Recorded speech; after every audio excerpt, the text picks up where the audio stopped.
The Sadducees may have accepted more, but they did not accept the oral law. They accept the written law, but it's not really sure how much of the written law they accept. They could have accepted it all, or a part of it. Samaritans definitely only accepted the first 5 books of the Bible.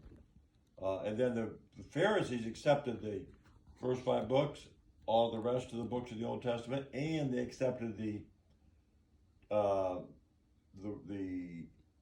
oral law, which later became the Talmud, as the right interpretation of the Old Testament.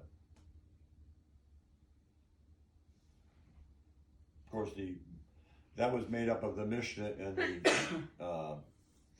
there was later on the Talmud, the Babylonian Talmud, was written down, but what was written down was what had been in the oral law. And the oral law had commentary, it's like a commentary on what did it mean when it said, remember the Sabbath day to keep it holy. Well, they said, if a woman is not supposed to look in a mirror on the Sabbath.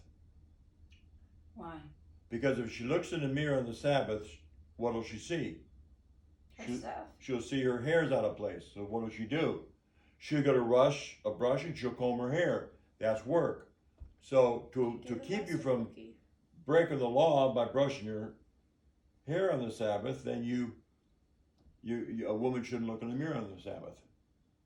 Or the Bible says, okay, what does it mean to not work on the Sabbath? Well, to go more than you got to do some walking around, but you're not to go over a Sabbath day's journey on the Sabbath.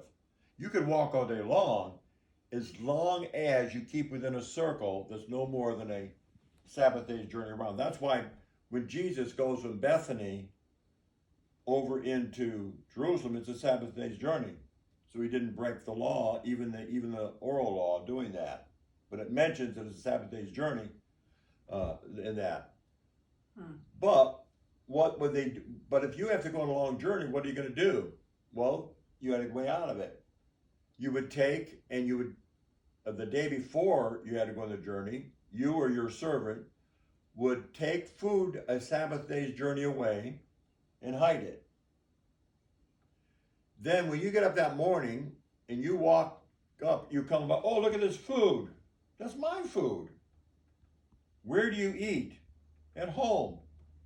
Okay, I'm at home. I can now go a Sabbath day journey from my home where I'm eating. So you go down another Sabbath day journey. Guess what? There's food here. It's my food. Where's my food? My food's at home.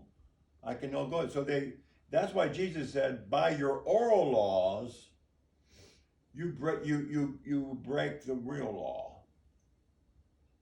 They got ways to get around it.